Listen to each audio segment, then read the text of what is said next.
Hello students, आज के इस वीडियो में हम लिमिटिंग फ्रिक्शन से रिलेटेड कुछ रूल्स के बारे में पढ़ेंगे। प्रीवियस वीडियो में मैंने आपको टाइप्स ऑफ फ्रिक्शन के बारे में समझाया। टाइप्स ऑफ फ्रिक्शन मैंने आपको बताया दो टाइप्स के होते हैं, स्टैटिक और काइनेटिक, जिसमें हमने स्टैटिक फ्रिक्शन को इसमें एक्सप्लेन किया।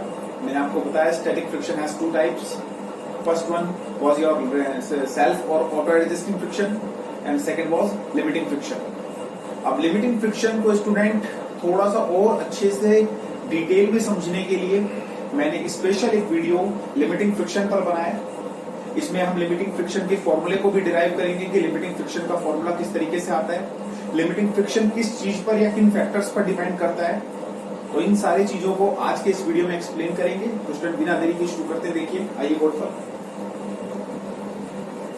तो देखिए स्टूडेंट, आज की हेडिंग है हमारी रूल्स ऑफ लिमिटिंग फ्रिक्शंस। तो लिमिटिंग फ्रिक्शन के मैंने कुछ एक दो रूल लिखे हैं यहाँ पर। तो स्टूडेंट देखिए, सबसे पहला रूल समझेंगे। सबसे पहला जो रूल है स्टूडेंट वो आप देख सकते हैं लिमिटिंग फ्रिक्शन का क्या है कि limiting friction is proportionate to normal reaction. जो लिमिटिंग फ्रिक्शन होता है स्टूडेंट वो नॉर्मल रिएक्शन पर डिपेंड करता है। देखिए स्टूडेंट, फर्स्ट रूल जो है ढंग से देख लीजिए, आप अच्छे से समझिए इसको। Limiting friction is proportionate to normal reaction. कि लिमिटिंग फ्रिक्शन जो आपका होता है वो किस पर डिपेंड करता है, वो डिपेंड करता है नॉर्मल रिएक्शन पर। अब इसको देखिए, ये वर्ड आ रहा है आपका नॉर्मल रिएक्शन। इसको मैं आपको बैलेंस फोर्स के केस में या फोर्स के चैप्टर में ऑलरेडी एक्सप्लेन कर चुका हूं कि नॉर्मल रिएक्शन क्या होती है। मैंने आपको बताया था, जैसे एग्जांपल के लिए स्टूडेंट देखिए, मैंने यहाँ पे इसको एक्सप्लेन भी किया है कि यहाँ पर मैंने मान लिया है कि किसी सरफेस पर एक m मास का ब्लॉक रखा हुआ है। तो अगर ये सरफेस के ऊपर एक m मास का ब्लॉक रखा हुआ है तो इसका मतलब क्या है स्टूडेंट, ये एक फोर्स या ये अपना वेट जो लगाएगा वो डाउनवर्ड डायरेक्शन में लगाएगा, जो कि कितना होगा आपका mg होगा। अब हमें पता है कि अगर ये बॉक्स इस सरफेस पर रखा हुआ है तो ये सरफेस पर जितना फोर्स लगाएगा उतना ही फोर्स सरफेस भी इस बॉक्स पर लगाएगी, लेकिन ऊपर की तरफ लगाएगी। और उस ऊपर की तरफ लगने वाले फोर्स को हम बोलते हैं स्टूडेंट नॉर्मल रिएक्शन या नॉर्मल, सिर्फ नॉर्मल भी बोल देते हैं। और स्टूडेंट देखिए, उसको हम आर से भी डिनोट कर सकते हैं और हम चाहें तो उसको कैपिटल एन से भी डिनोट कर सकते हैं। मैंने आपको ऑलरेडी बता रखा है इस चीज को कि नॉर्मल रिएक्शन को आप आर से भी डिनोट कर सकते हैं या एन से भी डिनोट कर सकते हैं। तो स्टूडेंट देखिए, इसका मतलब क्या है, इसका मतलब समझिए कि लिमिटिंग फ्रिक्शन आपका नॉर्मल रिएक्शन पर कैसे डिपेंड करता है। तो स्टूडेंट देखिए, सबसे पहले मैं आपको उस चीज को एक्सप्लेन करूं कि नॉर्मल रिएक्शन पर लिमिटिंग फ्रिक्शन कैसे डिपेंड करता है। उससे पहले चीज आप समझ लीजिए। देखिए इस डायग्राम में ये बॉक्स m मास का है, इससे नीचे की तरफ लगने वाला फोर्स mg है। क्योंकि अगर ये फोर्स नीचे की तरफ mg लग रहा है तो मैंने बताया कि एक बॉक्स जो कि आप नीचे जितना वेट लगाएगा उतना ही वेट सरफेस भी उसके ऊपर लगाएगी। यानी हम कह सकते हैं इस r या n की वैल्यू डायरेक्टली किसके बराबर हो जाएगी, आपकी mg के बराबर हो जाएगी। ये मैंने आपको प्रीवियस वीडियोस में एक्सप्लेन कर रखा है कि जितना बॉक्स नीचे की तरफ वेट लगाता है उतना ही आपका सरफेस या कह सकते हैं ग्राउंड क्या करता है, ऊपर की तरफ उतना ही फोर्स लगाता है। यानी हम कह सकते हैं ये r या n किसके बराबर होता है आपका, जनरली ये r या n आपका किसके बराबर हो जाएगा, mg के बराबर हो जाएगा। तो स्टूडेंट इतना आप समझ चुके होंगे कि r आपका किसके बराबर हो जाएगा, mg के बराबर हो जाएगा। अब स्टूडेंट देखिए, मैंने आपको बताया लिमिटिंग फ्रिक्शन आपका डायरेक्टली प्रोपोर्शनेट होता है किसके, friction, limiting friction directly proportionate होता है नॉर्मल रिएक्शन के। तो मैंने उसी चीज को यहाँ पर लिखा है कि लिमिटिंग फ्रिक्शन मैंने FR से भी डिनोट किया है। आप देख सकते हैं कई बुक्स के अंदर आपको लिमिटिंग फ्रिक्शन को आप इसको FL से भी लिखा हुआ देख सकते हैं, यानी FL से भी लिखा हुआ आप इसको लिख सकते हैं। यानी आप ये भी देख सकते हैं कि लिमिटिंग फ्रिक्शन को FL से भी लिख देते हैं। तो FL जो है आपका डायरेक्टली प्रोपोर्शनेट हो जाएगा किसके, R के, या R की जगह आप N भी लिख सकते हैं। सिंबल्स आप जो चाहे यूज कर सकते हैं नॉर्मल रिएक्शन के लिए, N भी यूज कर सकते हैं या R भी यूज कर सकते हैं, आपकी इच्छा है।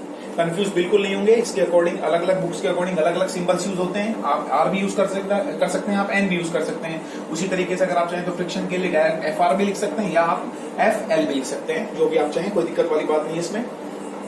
अब इसका मतलब क्या है स्टूडेंट, इसका मतलब समझिए, मैंने आपको बताया कि जो फ्रिक्शन फोर्स है वो आपका नॉर्मल रिएक्शन पर डिपेंड करता है।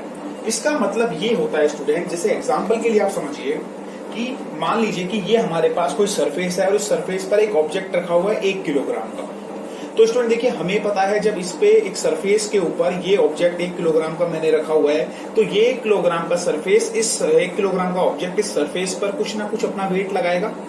और ये कितना वेट लगाएगा स्टूडेंट, क्योंकि 1 किलोग्राम है तो हमें पता है वेट कितना हो जाएगा 1 इंटू 9.8 या 1 इंटू ऑलमोस्ट 10 के बराबर। वेट का फॉर्मूला मैंने बता रखा है, W equal to M into G, mass 1 kilogram into gravitational acceleration जिसकी वैल्यू आपकी 10 होती है। तो लगभग ये 10 न्यूटन का फोर्स नीचे की तरफ आपका लगाएगा। तो जब ये 10 न्यूटन का फोर्स नीचे लगाएगा, 10 न्यूटन का वेट इसका नीचे की तरफ लगेगा, तो ये सरफेस भी इस ब्लॉक के ऊपर या इस बॉक्स के ऊपर की तरफ कितना लगा रही होगी, 10 न्यूटन ही लगा रही होगी। अब स्टूडेंट आप अज्यूम कीजिए, मान लीजिए कि अब मैं इस बॉक्स के ऊपर, इस बॉडी के ऊपर एक इसका वेट थोड़ा सा इंक्रीज कर देता हूं और अब मैं इसका वेट बढ़ाकर मान लीजिए अब मैं इसका टोटल वेट जो है 1 किलोग्राम का पहले था और इसके ऊपर मैं मान लीजिए 1 किलोग्राम ही और रख देता हूं। तो हमें पता है कि 1 किलोग्राम का वेट पहले था, उसके ऊपर हमने 1 किलोग्राम और रख दिया है, तो टोटल वेट स्टूडेंट कितना हो गया है, टोटल वेट आपका हो जाएगा 2 kg। तो अब नीचे की तरफ कितना फोर्स लग रहा होगा स्टूडेंट, 20 न्यूटन लग रहा होगा। तो नॉर्मल रिएक्शन भी कितनी हो जाएगी स्टूडेंट आपकी, 20 न्यूटन हो जाएगी। इसका मतलब हम ये कह सकते हैं कि लिमिटिंग फ्रिक्शन जो होता है वो आपका डायरेक्टली प्रोपोर्शनल होता है आपका नॉर्मल रिएक्शन के। इन शॉर्ट हम ये भी कह सकते हैं कि जो आपका लिमिटिंग फ्रिक्शन होता है वो डायरेक्टली प्रोपोर्शनेट होता है आपके मास के, कि जितना ज्यादा वेट आप ऑब्जेक्ट का बढ़ाएंगे, मान लीजिए 1 किलोग्राम का ऑब्जेक्ट आपने रखा हुआ है और इसी के ऊपर आप एक और ऑब्जेक्ट रख देते हैं जो कि 1 किलोग्राम का है, तो आप देखेंगे कि इन दोनों की वजह से आपका फ्रिक्शन ज्यादा हो जाएगा। आप देखिए, एज्यूम कीजिए स्टूडेंट, आप नॉर्मल एग्जांपल से समझिए, मान लीजिए कि आप एक ऑब्जेक्ट जिसका वजन 20 किलोग्राम है उसको आप धक्का दे रहे हैं, उसको आप पुश कर रहे हैं। तो स्टूडेंट आपको उस 20 किलोग्राम के ऑब्जेक्ट को खिसकाने में, उसको पुश करने में कुछ फोर्स लगाना पड़ेगा। उसी वक्त उसी 20 किलोग्राम के ऑब्जेक्ट के ऊपर अगर आप मान लीजिए किसी ने 20 किलोग्राम का वेट और डाल दिया, 20 किलोग्राम मास उसमें और ऐड कर दिया, उसके ऊपर 20 किलोग्राम का वेट और बढ़ा दिया, तो स्टूडेंट अब देखिए अब आप टोटल वेट उसका 40 किलोग्राम हो चुका है।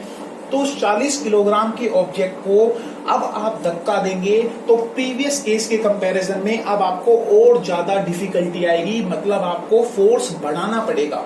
क्यों बढ़ाना पड़ेगा, क्योंकि जितना ज्यादा उसका वेट होगा वो उतना ज्यादा प्रेशर से सरफेस को दबाएगा और जितना ज्यादा दबाएगा इसका मतलब फ्रिक्शन भी उतना ही ज्यादा क्या हो जाएगा, आपका इंक्रीज हो जाएगा। आप नॉर्मली समझ सकते हैं कि फ्रिक्शन जितना ज्यादा वेट होगा उतना ज्यादा आप कह सकते हैं कि उतना ज्यादा फ्रिक्शन की वैल्यू बढ़ेगी, जितना ज्यादा मास होगा उतना ज्यादा आप कह सकते हैं फ्रिक्शन की वैल्यू इंक्रीज हो जाएगी। यानी हम ये भी कह सकते हैं इन केस कि जितना ज्यादा वेट होगा उतना ही ज्यादा आपका क्या हो जाएगा स्टूडेंट, फ्रिक्शन की वैल्यू भी इंक्रीज हो जाएगी। In short friction is directly proportionate to weight भी हम कह सकते हैं या हम मास भी कह सकते हैं। तो अब आप समझ पा रहे होंगे कि हल्की यानी कम वेट वाले ऑब्जेक्ट को खिसकाना आसान होता है in the comparison of heavy load. यानी हैवी लोड वाले ऑब्जेक्ट को हम इजीली पुश नहीं कर पाते हैं, धक्का नहीं दे पाते हैं, क्योंकि वो ज्यादा वेट होने की वजह से फ्रिक्शन क्या लगाते हैं, यानी ज्यादा प्रेशर से आपकी जमीन को, सरफेस को दबाते हैं, जिसकी वजह से फ्रिक्शन भी क्या हो जाता है, ज्यादा हो जाता है।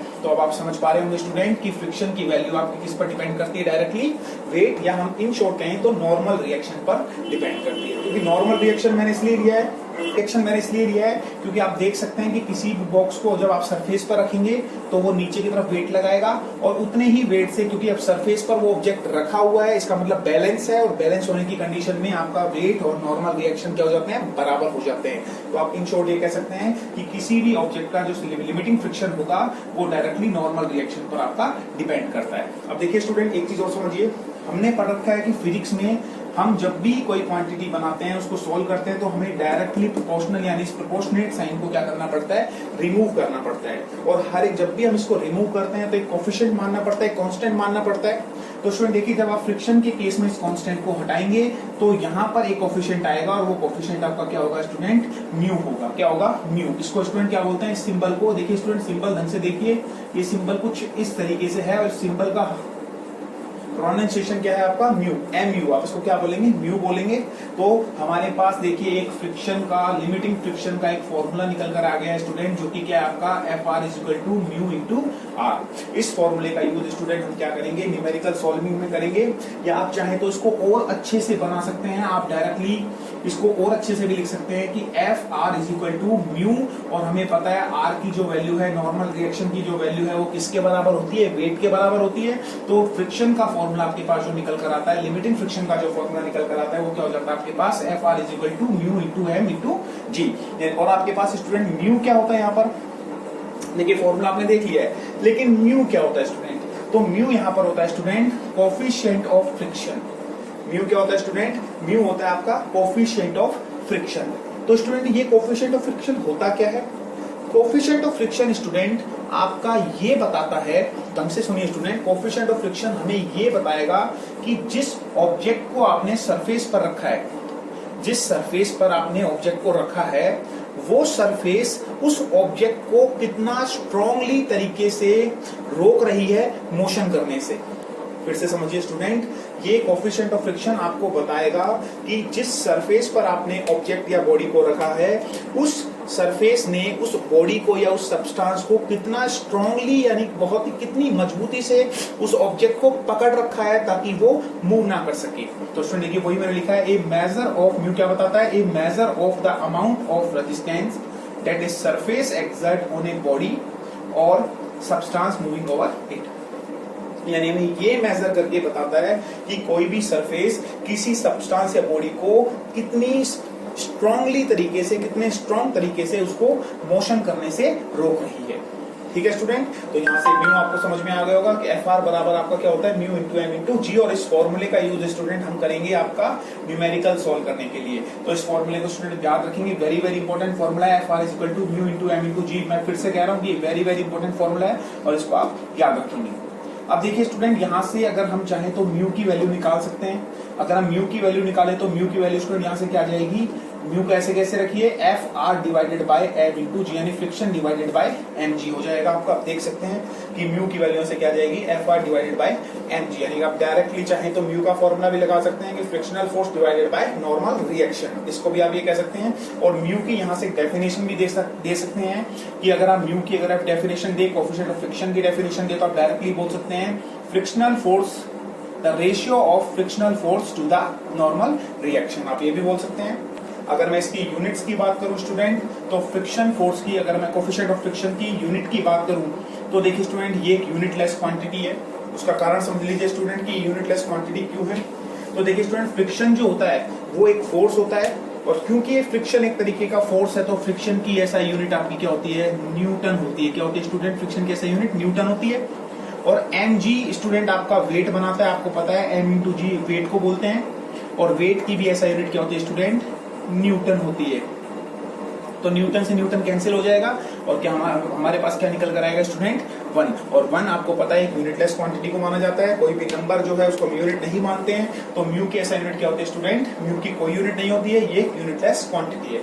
तो आई थिंक आपको ये लिमिटिंग फ्रिक्शन का फर्स्ट रूल अच्छे से समझ में आ गया होगा स्टूडेंट। देखिए इस फॉर्मूले को आप अच्छे से याद रखिए, लिमिटिंग फ्रिक्शन के इस फॉर्मूले को आपको अच्छे से याद रखना है, FR is equal to mu M into G। ठीक है स्टूडेंट। सेकंड रूल देखिए स्टूडेंट, सेकंड क्या कह रहा है, सेकंड कहता है कि limiting friction depend on nature of material and smoothness of the surface. Student देखिए प्रीवियस वीडियो में मैंने नोट डाल के इस चीज को एक्सप्लेन किया था कि limiting friction nature of material पर डिपेंड करता है कि आप किस तरीके के मटेरियल को सरफेस पर रख रहे हैं। मान लीजिए अगर आप किसी सरफेस पर, कह सकते हैं किसी भी सरफेस पर अगर आप बर्फ को रखते हैं, आइस को रखते हैं, या आप सपोज करिए स्टूडेंट आइस के साथ कंपेयर अगर मैं करूं, कि अगर आप वुडन क्लॉथ को रखते हैं, सॉरी कॉटन क्लॉथ को रखते हैं, तो कॉटन क्लॉथ और हम कह सकते हैं आइस के कंपैरिजन में, या सपोज करिए ग्लास के कंपैरिजन में, चलो मान लीजिए स्टूडेंट मैं एग्जांपल लेता हूं ग्लास का, और एक एग्जांपल लेता हूं आपका कॉटन क्लॉथ का। तो स्टूडेंट देखिए ग्लास को आप रखेंगे तो ग्लास कुछ फ्रिक्शन ऑफर करेगा, वहीं अगर आप कॉटन क्लॉथ को रखेंगे तो स्टूडेंट कॉटन क्लॉथ भी आपका क्या करेगा, कुछ फ्रिक्शन ऑफर करेगा। लेकिन स्टूडेंट याद रखिए कॉटन क्लॉथ बहुत ही कह सकते हैं कम स्लीपी नेचर का होता है in the comparison of glass. तो ग्लास हम कह सकते हैं ग्लास के जो नेचर है वो अलग तरीके का होता है, वहीं अगर हम बात करें कॉटन क्लॉथ तो उसका कुछ नेचर अलग होता है।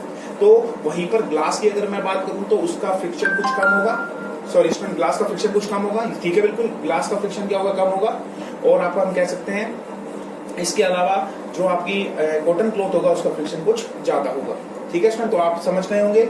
इसके अलावा स्टूडेंट देखिए एक नोट डाल के मैंने छोटा सा लिखा है कि limiting friction does not depend on area in contact, ठीक है। तो इसको और मैं एक्सप्लेन करूंगा स्टूडेंट कि limiting friction does not depend on area of contact, इसका मतलब क्या है। Limiting friction does not depend on area of contact, इसका मतलब समझिए स्टूडेंट, वेरी वेरी इंपॉर्टेंट है कि लिमिटिंग फ्रिक्शन एरिया पर डिपेंड नहीं करता है, बिल्कुल भी डिपेंड नहीं करेगा कि कितना एरिया बॉडी का सरफेस के साथ कॉन्टेक्ट में है, उस पर ये डिपेंड नहीं करता है। इसको आप स्टूडेंट एग्जांपल से समझिए। मान लीजिए स्टूडेंट